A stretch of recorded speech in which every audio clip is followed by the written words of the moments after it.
Wynn and I want to express our gratitude for every one of our listeners. Thank you for being a part of this podcast and sharing this space with us each week. We are now offering an opportunity to work with Wynn or myself individually in a deeper look towards what's true about life and who you really are. If you'd like to know more, email me or Wynn for more details. In a 3-day dive under the noise, anything is possible. Let's find out. Now onto the podcast.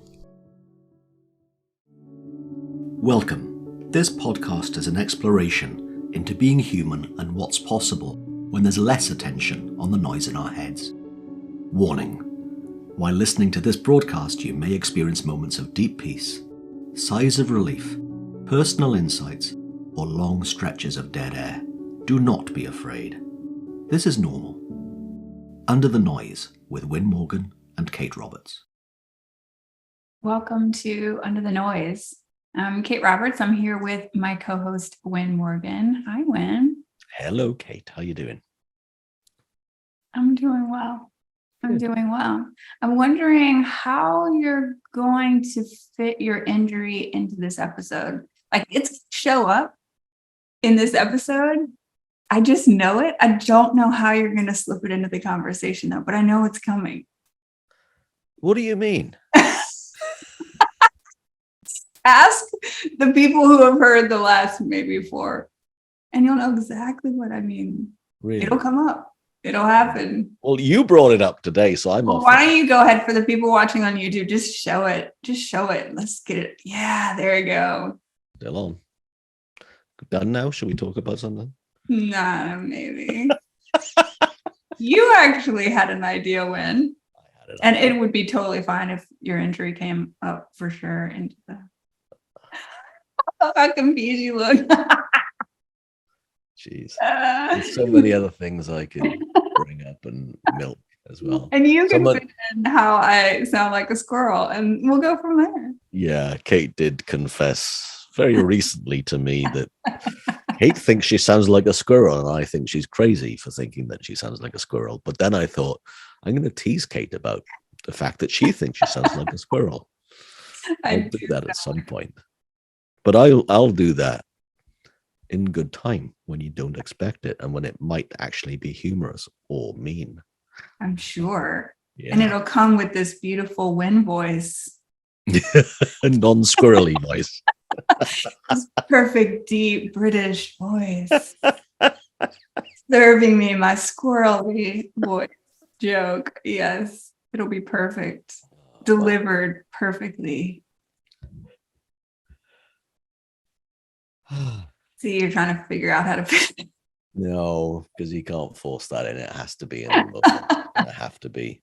Yeah.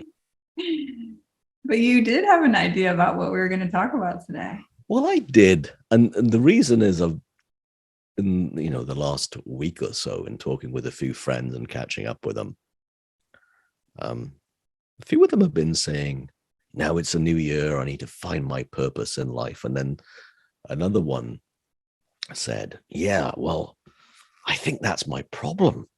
I don't have a purpose in life. And and literally, this is what this person said, this is what they said. I watch a lot of TikTok videos, and I've been watching a lot of people say that what people need to do is take a year off, find themselves, and find life's purpose, and then they'll be happy. This person then saw the look on my face and went, what? Yeah, I'm not really sure that's how life works.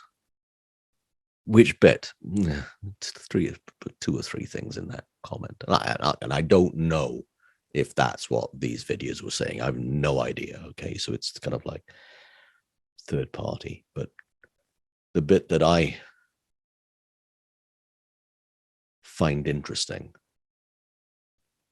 or find where I would say that notion is really controversial, is because it looks like happiness comes from out there, and it doesn't. Or I'll be happy when, and I saw it on a friend's post today, a different friend. I have a lot of friends outside of what we call the three principles community, Kate. So Thank you. they have a very different outlook on things. And this one post that I saw on Instagram effectively had a list of things, conditions where if people did this, then they'll be happy. And that to me is one of the biggest myths in our society, in Western society, is the I'll be happy when. And I would include I'll be happy when I find life's purpose. I'm not saying it's not possible, but that's not where emotions and feelings, including happiness, come from personal experience, because from someone who consistently tried to find ways of him finding happiness. All he did in looking for it was get himself more miserable. Short-term hits, yeah, but not deep lasting peace of mind, contentment, happy in his own skin, at peace with himself. Happiness, absolutely not. I had to look inside for that.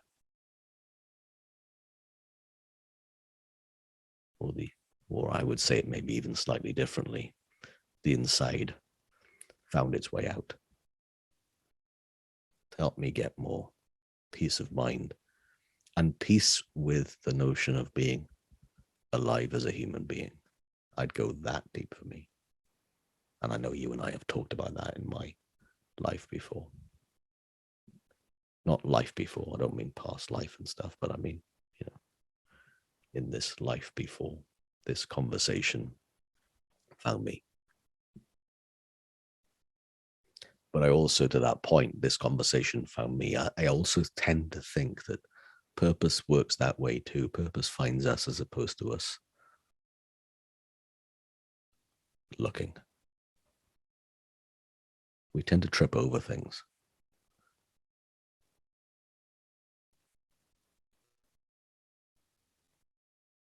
In my experience, doesn't mean I'm that what I'm saying is empirically true, but I think we trip over the best things in life. And they're waiting for us to trip over them as opposed to us going hunting for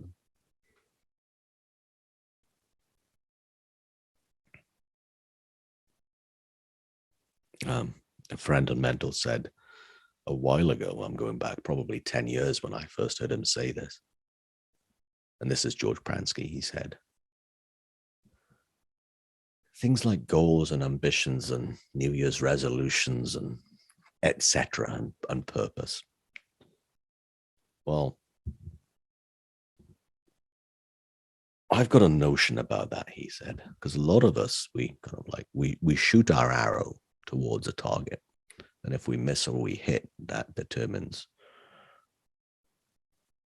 did we hit our goal? Did we hit the bullseye on the target? He said, I think life's far more. I'll shoot my arrow, and where it lands, that's where the target was. I'll shoot my arrow, and where it lands, that's where the target. And I remember how I first heard that, and I thought the guy was insane. Now, he knows I thought that the first time I met him, so I'm not betraying any confidences when I say this. But I've noticed that there's an awful lot of truth in that in my experience, and lots of other people I know who have looked in this direction of how the mind works and how our experience is created from the inside out, not the outside in. And the nature of consciousness, the nature of awareness, the nature of being a sentient being. And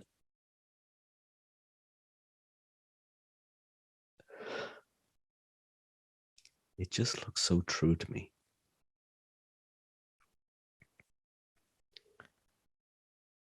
That I do. I can't speak, so that I'll scrub out the we and put back into me. In my life, I've tripped over the best things. And they've been really wonderful, serendipitous things I've tripped into.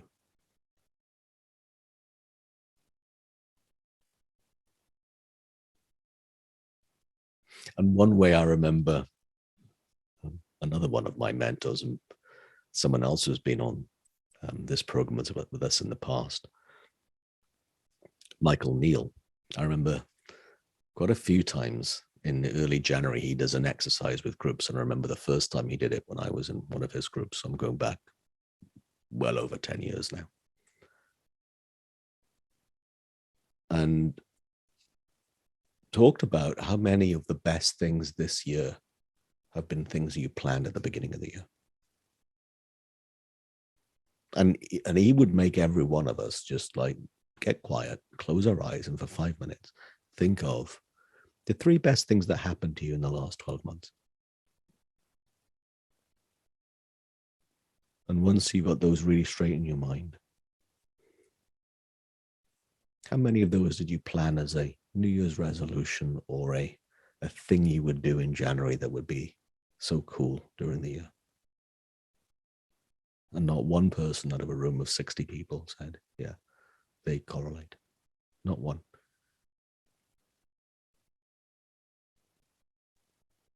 And I think while that might not sound directly about finding life's purpose and so forth, you might think, well, what's that got to do with it? Well, to me, it's everything. Is because the best things in life don't come from out there. They come from the serendipitous, wonderful feelings that we can notice when we're not in our head and not thinking that there's a place to get to. And when I get there, then I'm allowed to be happy. Or the myth that I'll be happy when I find it. Because they're just not true.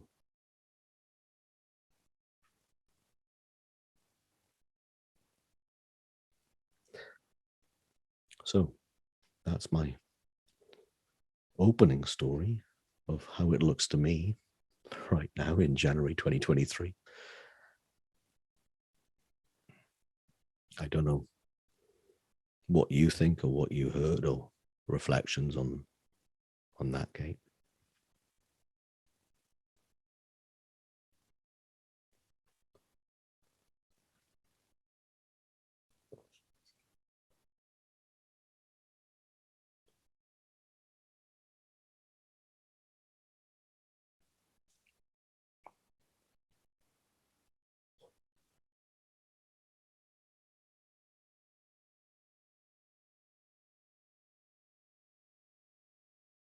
So I'm in a place where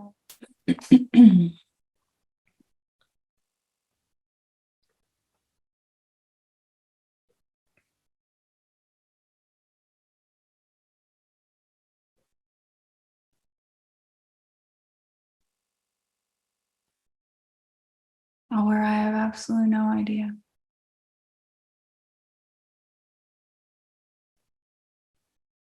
where life will take me.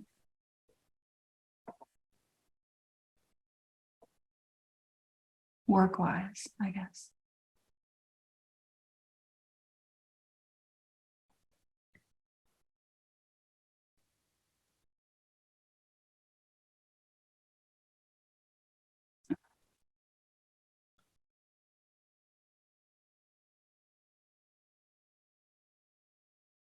I say work, but I think that's more my personal mind creating a difference between my life and my work. Needing it to separate or categorize it in some way. So I don't know if that's true, what I just said about work, because I kind of feel like it's all life for me.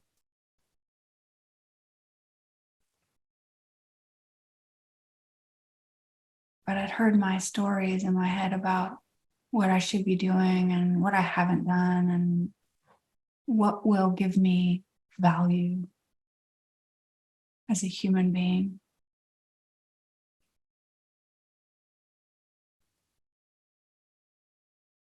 And not any of the thoughts that show up in my personal mind look like they're ever good enough. And my personal mind will take everything that I do with my day and make that not good enough. And you and I have spoken on this show how not good enough is definitely my mind's golden oldie. It's a good way to say it. If it can't come up with anything else, it'll be not good enough. So I've come to the place where I've decided to listen rather than talk. And when I say that, I mean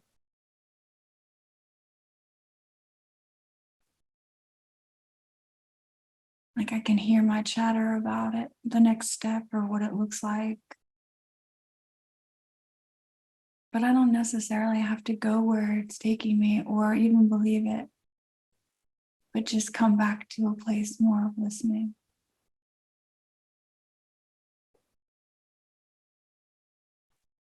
To a place of not knowing because I don't. And so far, what's shown up, and this is recent in the last month or so, just being really open as much as I can be. It's taking me away from what I thought was that thing that would make me valuable.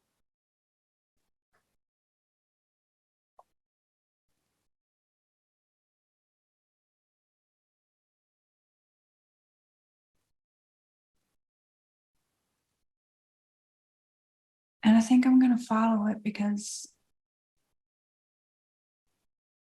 that's what life has offered up. And I have absolutely no idea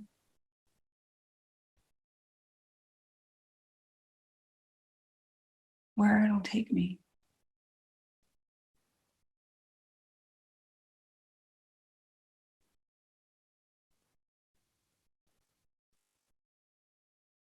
And honestly, I'm really tired of whatever my mind comes up with.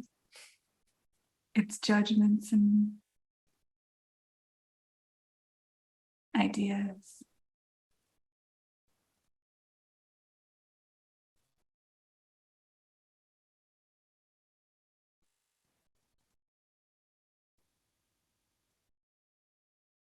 Or maybe it's setting up something else. But I don't know.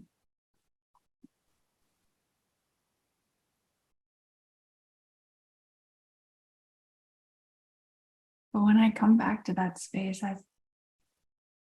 where I don't know and I don't believe whatever's showing up,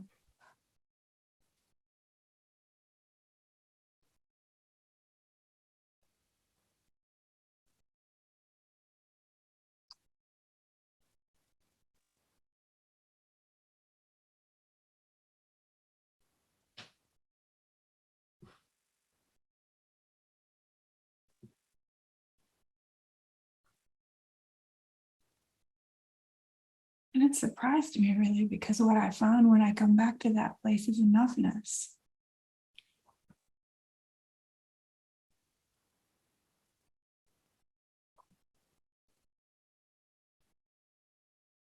Like it was there all along.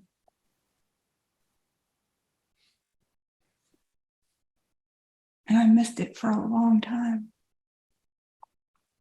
I still do. Sometimes.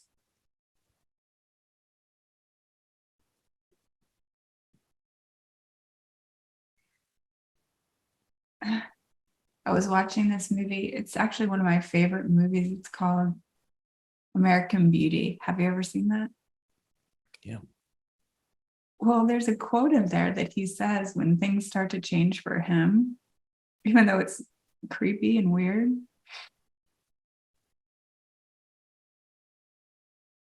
But he said something about how great it is when you realize you can still surprise yourself in life. That's not an exact quote, I am. But it was surprising to find enoughness buried under all that when I finally let go.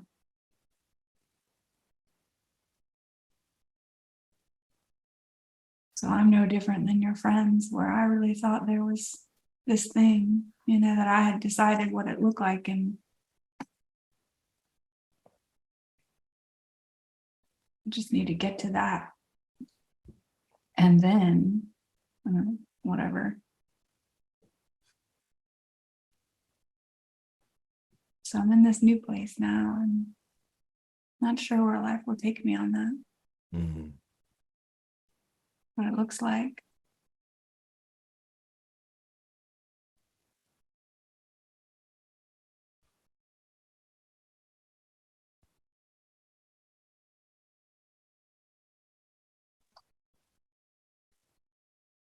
But I've gotten very suspicious of the thoughts that sound a lot like, if I just got here, and then, yeah.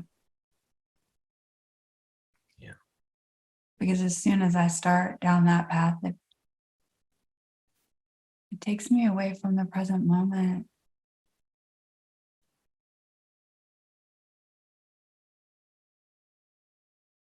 And how full that can be, full of possibility and enoughness.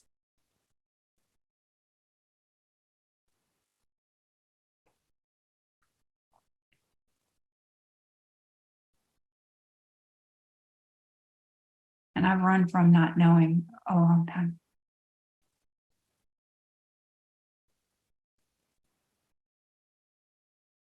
I've run from this space a long time.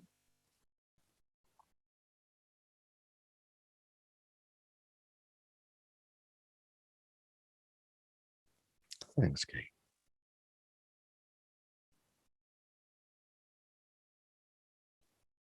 And then that feeling of enoughness, and to know, to wake up to the truth of that was always there. That's the same for every feeling we've ever wanted. Every feeling we've ever wanted. And to me, that would be what makes, angry is too strong a word for it. Peeved would be the word I would use. Peeved. Peeved. A little bit annoyed when I see so many messages out in the world saying you'll be happy when, or this feeling will come from things, just because. No. It does look like that. It does look like that. But it's not how it works. So fulfillment being potentially the promise at the end of finding a life's purpose. And when you said the word full, that's what kind of like that just sparked that word in me. Fulfillment does not come from things, nor from the work that we do, however noble it may be, or however mundane it may be, or anywhere in between. We can feel fulfillment in any moment, in any place. We can feel peace at any moment, in any place. Our innate enoughness in any moment, in any place. Peace of mind. Peace in our own skin. Contentment. Any moment, in any place.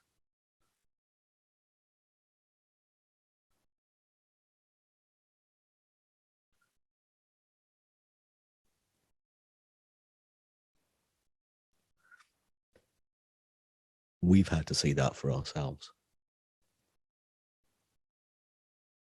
So if you're listening to this and you're thinking, well, that sounds like an interesting idea, but keep looking at for you whether that makes any sense.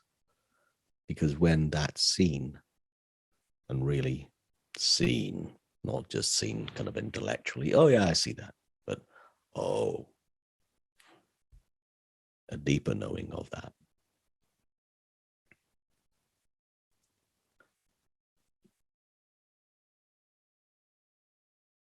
Then maybe life itself is the purpose, not what we do with it. Maybe, I don't know, way above my pay grade to be able to speak any kind of semblance of truth, categorical truth about that. But it seems plausible to me. Very plausible.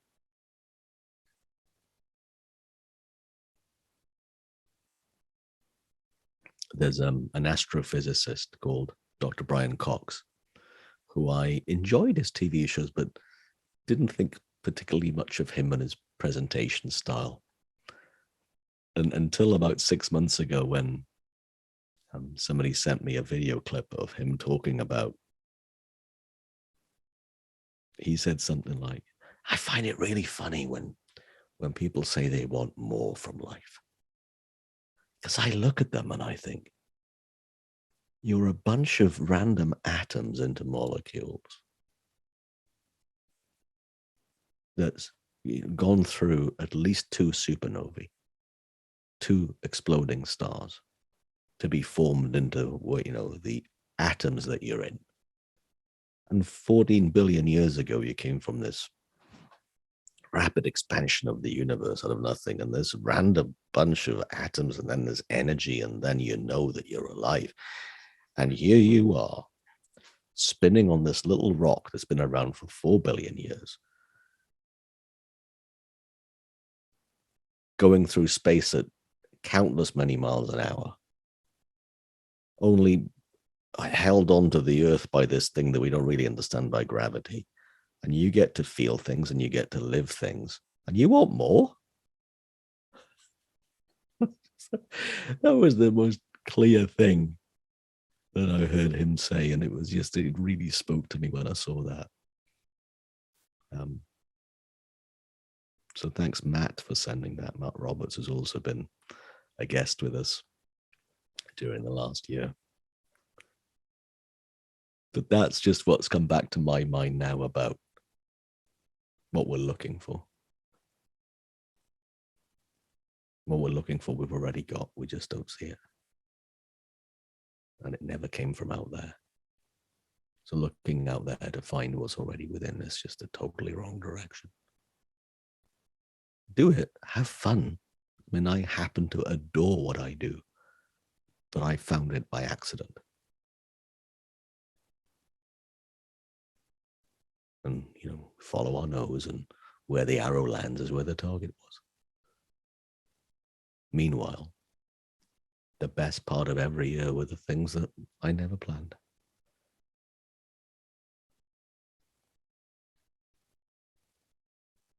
That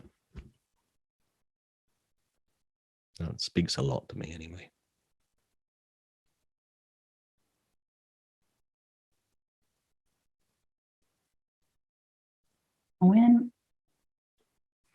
What is one of the best things that happened to you in the last year?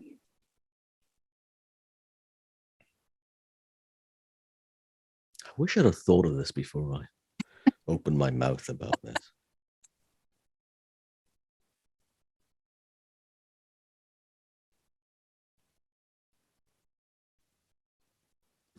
The deepening relationship with my brother's grandchildren.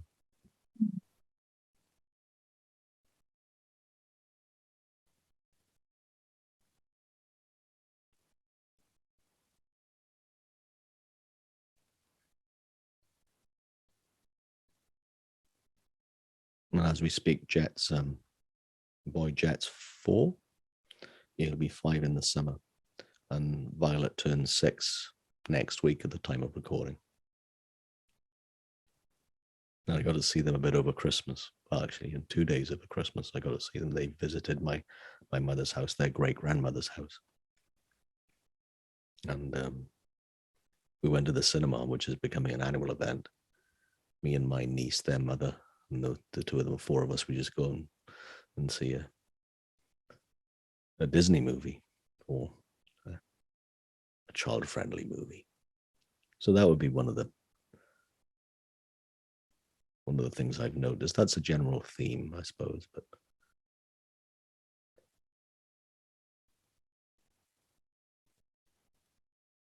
that would be the first thing that comes to my mind. Them growing up as individual people and just getting to hang out with them, probably. No more than, I don't know. Might not have seen them more than 10 times during the year, but That's meant a lot to me looking back. How about you? You asked, so don't give me that face. I really I'm asked. gonna come back at you. It would be. Could have been worse. I could have called you a squirrel.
You know, the thing that stands out for me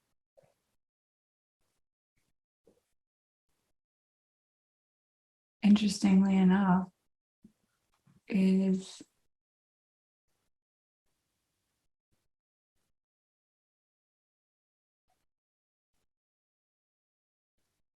what I've seen when I was willing to let go of my ideas of what life should look like. I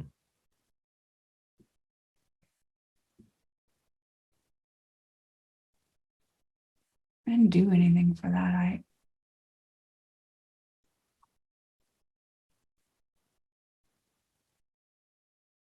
If anything, I spent an enormous amount of mental energy avoiding it,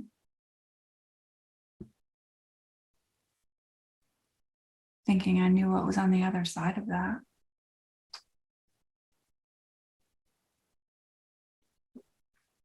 But to finally be in a space where I'm like, okay, I'm done. I have no idea. None of my ideas feel good anymore. And I'm kind of done. So, any specific things that happened when that fell away that you remember?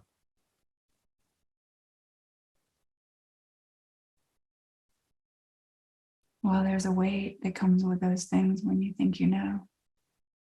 Yeah.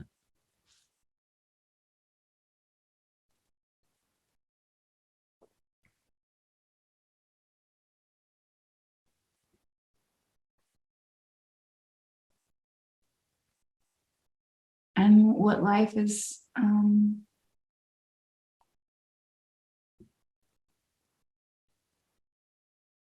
one of the things that has happened that I never thought would happen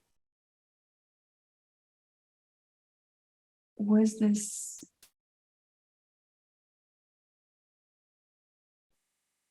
opportunity to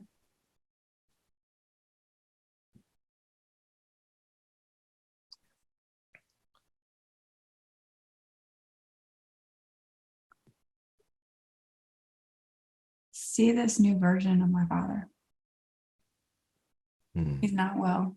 And he hasn't been well, but he's moving further into that. And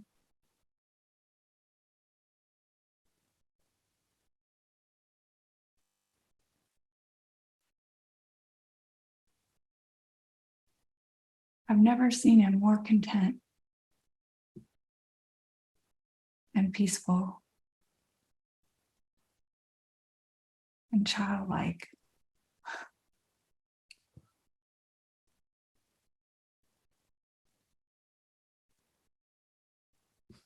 and happy.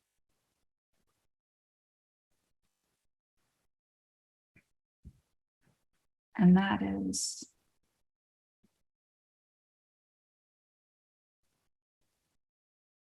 something I never thought that I would see in my father and get to experience him completely new.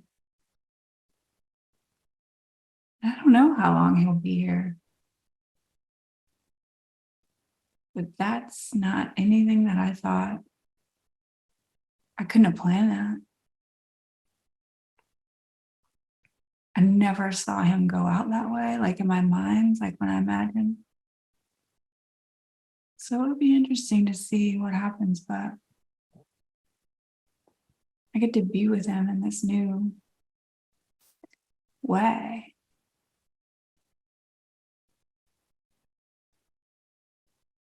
Get to kind of step up into a more helpful space with him and get to spend more time with him like this. And I never thought that would happen. Hmm.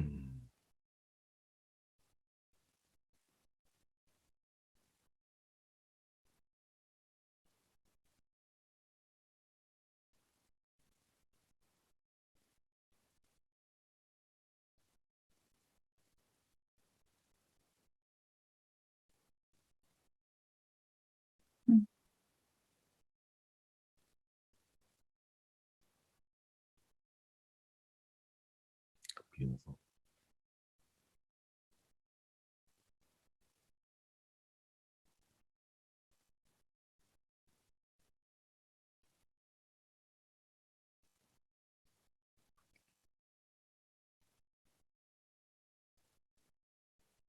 You know, one thing that I will say before we end, for anybody who's listening and really feeling that desire to find a purpose,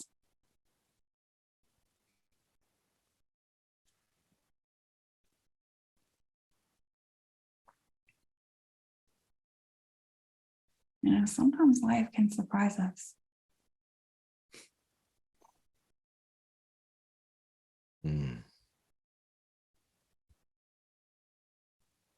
When we let it, when maybe we let go of trying to find a purpose or seeking.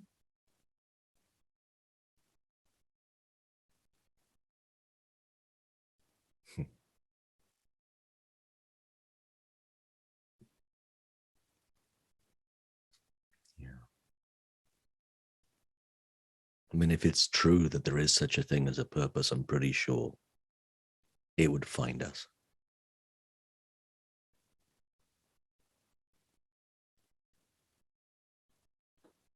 Otherwise, it wouldn't be a purpose. It would just be an idea.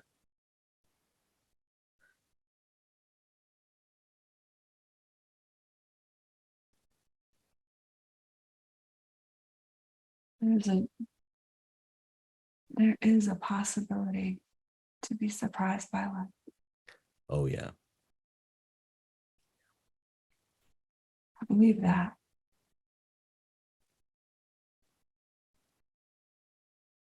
And it may not look like what we think. And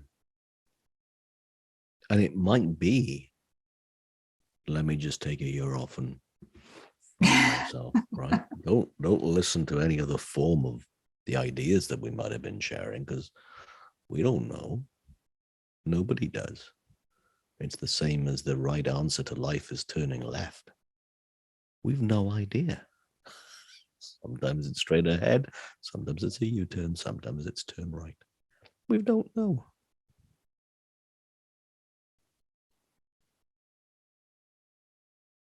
The one thing that I do know is that often when we're enamored with the idea of finding a purpose, it's because we're looking for a gap in our life to be filled.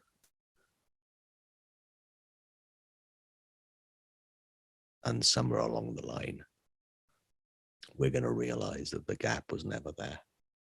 So wherever it takes us to go and recognize that, the enoughness, the security, the fulfillment.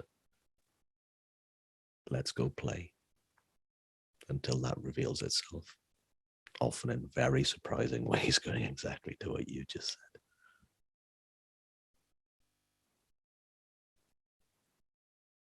Thanks, man. Thank you, Kate.